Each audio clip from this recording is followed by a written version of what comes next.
friends. Another question has been asked to me by Shamlal of Ahmedabad. He has said, is spirituality the monopoly of long, white, bearded, and saffron-clad saints or not? Dear Shamlal, you have asked such a question, which is the need of the hour in view of the changing circumstances and the flavor of spirituality.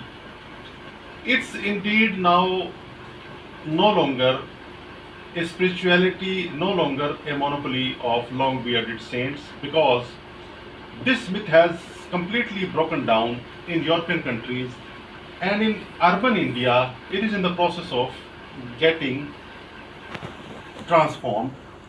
Since the professional life in the corporate world is so busy that the long sermonization of the saints are now no longer their monopoly, but it is the monopoly, or it depends upon the net users how long do they view any sermon or not.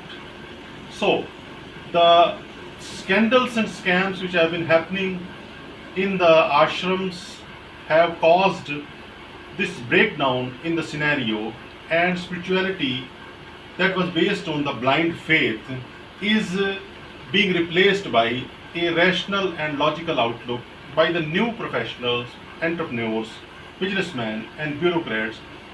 And that is why a scientific spirituality has come into existence, which I strongly profess that it should not be based on any faith or blind faith. And similarly, the saints and the spiritualists are coming up with new names of motivational speakers, life coaches, and these nomenclatures and these new faces are receiving well appreciation from the urban India, though the process in the rural India is still based on the blind faiths, though some changes have been found there. But I agree with you, and I will also proclaim from the housetop that spirituality is no longer the monopoly of the white, long bearded saints who are wearing saffron clothes, and people like me who like to sermonize and give their views in such a dress are also being accepted by the society.